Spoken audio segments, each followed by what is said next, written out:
आज आपण को एमिति दुईटी सामग्री विषय कहबी जदि आपण माने ए सामग्री दुईटी को आपण चा रे रेगुलर मिक्स करके पिउचंदी तेबे देखिबे आपणकर जेते सब दरजर समस्या रहउची आपणकर गोड़े दरज रहउची पाद चलवा समय रे आपणकर दरज रहउची हाथ अंटा पिठी जहाँ भी आपणकर दरज रहउची जे कोनसी स्थान रे भी दरज अछि तो से सब दरज आपणकर पूरा पूरी पळै जिवो जेमिति कि गोटे मेडिसिन टाइप रो ए सामग्री आपणक शरीर रो सब दरज को टाणी बाहर करदब केवल एतिक नहीं जितेबले आपण मैंने ए चा को रेगुलर पियंती तेबे बहुत सारा हेल्थ बेनिफिट्स आपन को मिली थाए। तेबे चलु तो फ्रेंड्स स्टार्ट करबा आज रो ए वीडियो आ जानिबा कौन से सामग्री केमिति एहाको आपण माने अप्लाई करिवे चा रे केउ समय रे पीले बहुत सारा बेनिफिट मिलिबो आउ कोन कोन हेल्थ बेनिफिट्स आपण को ए चा रे आज मु जेउ चा विषय रे आपण को कहूची आउ जेउ दुईटी सामग्री आपण माने चा रे मिसेई की पीबे तो ए सब सामग्री आउ ए प्रकार र चा आपणकर शीत ऋतु रे बहुत अधिक काम रे आसीबो कारण शीत ऋतु रे ठंडार समस्या अधिक बढ़ी जाए आ ठंडा रे जेतेबेले आपण माने किछि भी काम करते तो आपणकर गोड़ हाथ दरजर समस्या भी बढ़ी थाए तो एथिरे कोन हुए आपण माने पेन किलर आनिकी खाती अनेक प्रकार एलोपैथी मेडिसिन आनिकी खाती किंतु से गुड़ा सब टेम्पोरारी आपणकर काम करे 2 दिन आपण माने मेडिसिन खाइले सेटा काम करिवो किंतु तापरे पुणी बंद पुणी जहाँ भी प्रॉब्लम थिला आपणकर सेया ही चलिबो किंतु जेतेबेले आपण माने ए चा को पियंती सेथिरे कोन हुए गोटे परमानेंट सॉल्यूशन आपनको मिल जाए आ जेहेतु एथिरे आपणकर खर्च भी किछि अधिका नाही एवं साइड इफेक्ट भी एथिरे पूरा कम रहिछि तो एहाको आपण माने रेगुलर यूज करि परिबे आ शीत दिन सारा एहाको आपण माने अप्लाई करि परिबे। तेबे से सामग्री दुईटी कोन से सामग्री दुईटी रो ना हैला फर्स्ट हेउची हनी माने महू आउ सेकेंड रे हेउची जुआणी जुआणी विषय रे तो आपण माने बहुत किछि जानिचंती विशेष कर पेटर अनेक प्रकार समस्या पई जुआणी काम करे किंतु ए जुआणी जेतेबेले हनी संगे मिक्स हबो आउ गोटे प्रकार चा आपण माने बने देबे एथिरे तो एथिरे गोटे औषध भली आपणकर काम देई परिबो जोथिरे कि बहुत सारा हेल्थ बेनिफिट्स आपनको मिलिबो केमिति एहा को प्रयोग करिवे केमिति बनेबे आगु को ए वीडियो रे जानिबे किंतु फर्स्ट हमें जानिबा जे कोन कोन हेल्थ बेनिफिट्स एथिरे आपनको मिलि थाए।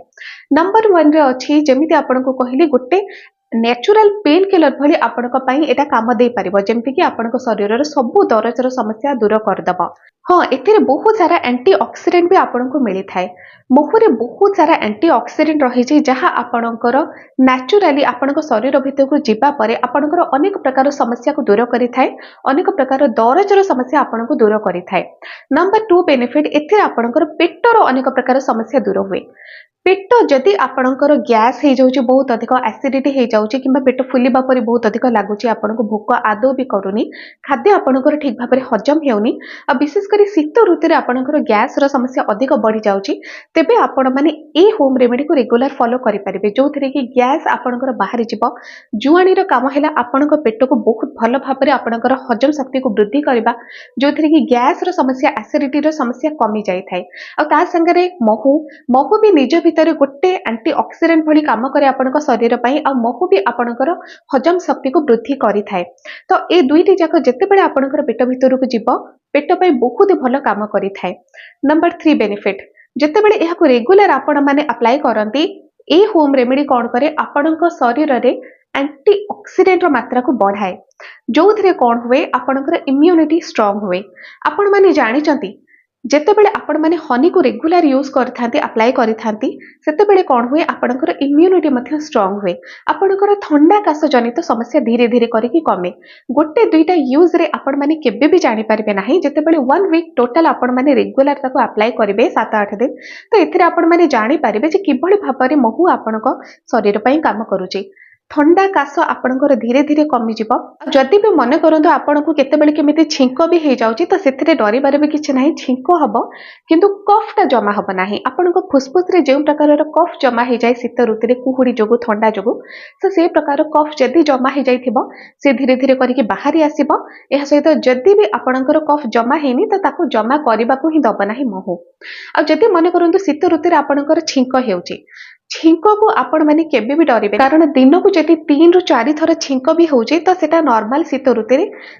रे कोन हुए अनेक प्रकार फ्लू वायरस आम वायुमंडल रे घुरी बुलंती तो से सब जेतेबेले आम नाक देकी आम शरीर भीतर प्रवेश करंती आम शरीर रे थिबा रोग प्रतिरोधक शक्ति से सब वायरस सहित फाइट करंती जो थेरे परिणाम स्वरूप आमको छींक हुए जदि दिन को 3 ରୁ 4 थर 5 थर आपको छींक भी हो जाउची तो से डरबार किसी ना किंतु जदि आपन को बहुत थर छींक होची आपण नाकरू पानी गड़ुची किंबा आपणकर कफ जमा हो जाउची तो ए होम रेमेडी को आपण माने ट्राई करंतु निश्चय। नंबर 4 बेनिफिट ए होम रेमेडी आपणकर ओजन को मध्य नियंत्रण करे। आपण माने जानिचंती जेतेबेले आपण माने अधिक मोटा हो जाती तो अनेक लोक एमती आपण अड़सी पड़ोसी थांती जो माने कि आपण को एडवाइस करेंगे जे आपण माने सकाळू उठिकी उषुम पानी किंबा गरम पानी रे हनी गोटे चामच मिक्स करके पियंतु किंबा लेंबू भी सेथिरे टिके ऐड करके पियंतु। एटा काहे के कुहा जाय हनी किंबा लेंबू किंबा जहाँ भी आपण माने होम रेमेडी ट्राई करंतु से सब आपणकर मोटापण को खूब शीघ्र मैनेज करंती आ आपणकर चर्बी कमेबा को चेष्टा करंती। से सब होम रेमेडी आपन को साहाय्य करेंगे आपणकर ओजन को नियंत्रण करिबारे किंतु ओजन नियंत्रण करिबार काम हेउची आपणकर। देखंतु ए होम रेमेडी आपन को साहाय्य करिबा आपणकर ओजन को नियंत्रण करिबारे किंतु मुख्य काम तो ओजन नियंत्रण करिबार आपणकर। आपण केमिति भाबरे आपणकर दैनंदिन खाद्य को खाउचंती कोन सेथिरे खाउचंती आपण माने केते परिमाण रे खाउचंती आपणकर एक्सरसाइज केमिति बा रहउची आपणकर फिजिकल एक्टिविटी केते रहउची ए सब ऊपर डिपेंड करे आपणकर ओजन कमाइबा। आ जदि आपण माने भाबुचंती जे केवल ए होम रेमेडी को ट्राई करदेबी आ एथिरे मो ओजन कमी जिबा सेमिति नाही। ए होम रेमेडी ट्राई करबा द्वारा आपणकर मेटाबॉलिज्म फास्ट हुए आ जेतेबेले आपणकर मेटाबॉलिज्म फास्ट हुए सेतेबेले आपणकर ओजन नियंत्रण को आसीबा बा ओजन कमेबा भी फास्ट हे जिबा। मेटाबॉलिज्म कोन जोटा कि आमे ओडिया रे कहि थाउ चयापचय प्रक्रिया। जदि आपणकर मेटाबॉलिज्म स्पीड पूरा लो अछि तो सेथिरे कोन हुए आपण माने जहाँ भी खांती जे कैलोरी युक्त खाद्य खाइले से सब एते शीघ्र एनर्जी रे कन्वर्ट हुएनी जो थिरे कि आपण माने मोटा हो जाते चर्बी बसी जाए किंतु जदि मेटाबॉलिज्म आपणकर फास्ट रहिबा सेथिरे कोन हुए आपणक शरीर रे जेति कि कैलोरी रहउचे किबा आपण माने जहाँ भी खाउचंती से सबुथिर कैलोरी खूब जल्दी आपणक शरीर रे एनर्जी रे कन्वर्ट हुए आ जो थिरे कि आपण मानकर शरीर धीरे धीरे करके पतला हो जाए एथिरे चर्बी बसे ही नाही।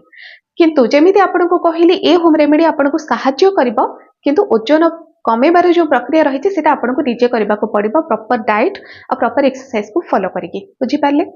एबे ये तो थिला फ्रेंड्स केतरी फायदा विषय आपन को कहली जे ए होम रेमेडी आपन को दब किंतु एहा को आपन माने प्रस्तुत करिवे केमिति। नॉर्मली आपन माने शीत ऋतु रे चा पीबा को बहुत भल पाती आपण माने क्षीर चा भी पियंती किंबा आपण माने कॉफी भी पिउथिबे किंबा आपण माने अमूल चा भी पिउथिबे। नाली चा पिउथबा लोक भी बहुत अछंती तो जो माने नाली चा पिउचंती किंबा ए पर्यंत जदि आपण माने नाली चा पी नाहंती नाली चा पीबा स्टार्ट करंतु। नाली चा रे ही आपण माने जुआणी को आउ हनी को प्रयोग कले सेथिरे आपण को बहुत सारा बेनिफिट मिलिबा। देखंतु सकाळे आपण माने खाली पेट रे अछंती सेते बेले चा आदो भी आपण माने पीबे नाही। ए चा टी को पीबे आपण माने संध्या समय रे किंबा बंच टाइम माने 11 ରୁ 11:30 भितर ए चा को बने की पियंतु किंबा संध्या समय रे जदि आपण को टाइम अछि सबुठारु बेस्ट हबे जे संध्या समय रे आपण माने ए चा को पियंतु। 4 ରୁ 5ଟା भितर ए चा को आपण माने प्रस्तुत करिवे। आपण माने नाली चा केमती प्रस्तुत हुए जानि चंती बहुत भलो भाबरे तो सेही नाली चा को जेते बेले आपण माने प्रस्तुत करिबा पई गैस ऊपर पानी को चढ़ाउचंती सेही पानी रे आपण माने 1/4 चम्मच जुआणी को टिके क्रश करके आपण हाथ रे टिके एमते एमते घसे देबे क्रश हे गला तो सेही जुआणी को आपण माने आपण को सस्पेन रे पके देले तो पानी सहित ताको भलो भाबरे फुटिबा को देबे। ता सहित भी जदि आपण माने अदा टिके छेचिक पकोचंती बहुत भलो तेबे जुआणी को भलो भाबरे फुटेइबा परे आपण माने सेथिरे टिके चापती को ऐड करिवे। टिके चापती को ऐड करिबा परे ताको आपण माने जतले भलो भाबरे फुटी गला ताको छाणी नेले सेथिरे मने रखंतु आपण माने सुगर ऐड करिवे नाही कारण हनी ऐड होउची आउ हनी को ऐड करिवे केते बेले आपण माने चा को छाणी नेले चा को टिके आपण माने कम टेम्परेचर को आसीबा को देबे माने मने करंतु 100 डिग्री सेल्सियस रे आपणकर चा टी फुटिला ताको आपण माने छाणीले कम से कम 50 डिग्री सेल्सियस पर्यंत ताको आपण माने आसीबा को देबे। ता परे सेथिरे हनी को मिक्स करिवे बहुत जेते बेले गरम रहउची चा टी हनी को आदो भी आपण माने मिक्स करिवे नाही मने रखंतु नहले हनी विषाक्त हो जाए। तो आपण माने कोन करिवे जेते बेले टिके हल्का उषुम थिबो सेति बेले हनी को आपण माने मिक्स कले सेथिरे आ बास सिप सिप करके आपण माने पी देबे एति की काम आपण माने करिवे। आ एथिरे ही देखिबे पेटर अनेक प्रकार समस्या दूर हम गोड़ हाथ दरजर समस्या सी भी दूर हम कफ जदि आपणकर बसी जाउची सी भी आपणकर धीरे धीरे करके बाहरी जीव। तो यह को आपण माने बेस्ट टाइम हेउची संध्या टाइम नचेत बेस्ट टाइम आपणकर 11 ରୁ 11:30 12ଟା भितर टाइम जोटा कि बंच टाइम किंतु से समय रे कोन हुए अनेक व्यक्ति मानक पाखरे टाइम न थाए ताकू अप्लाई करबा पई तो आपण माने संध्या समय रे ही ए होम रेमेडी को अप्लाई करंतु आ देखंतु एहार फायदा। रेगुलर एहाकु करिबाकु पड़िबो। एमिति नाही जे गोटे दुईटा दिन रे आपनको किछि त फरक लागिबो। फरक लागिले भी एते कम अमाउंट ऑफ फरक लागिबो जे आपण माने जानि पारे नाही। तो सेथि पई 7-8 दिन आपण माने एहाकु रेगुलर अप्लाई करंतु, निश्चय फरक लागिबो। आ तापरे आपण माने निश्चय तो एहाकु मासे 2 मास अप्लाई करिवे, रेगुलर अप्लाई करिवे। जदि आपनको भल लागिबो तो आपण माने भाबियो जे वर्ष सारा करंती, किंतु वर्ष सारा करिवे नाही। शीत ऋतुरे स्पेशली एटा आपणक पई शीत ऋतुरे गोटे बहुत भल होम रेमेडी, जोटा कि कम खर्च रे आ कम समय भितर आपणकर प्रस्तुत हे जिवो, आ आपण माने एहाकु डेली अप्लाई मथे करि पारिबे। तो फ्रेंड्स, आज वीडियो रे आपण माने एमिति गोटे होम रेमेडी विषय जानिले, जोटा कि अति सहज रे आपण माने तयारी करिवे। केवल टिके आपनको नाली चा करिवार अछि, सेठिरे जुआणी क्रश करिवे आ आपण माने महू मिक्स करके पीबे। आज वीडियो जदि आपण मानको भल लागिला तेबे लाइक शेयर सब्सक्राइब करबा आदौ भी आपण माने भूलिबेनी। आज पे एति।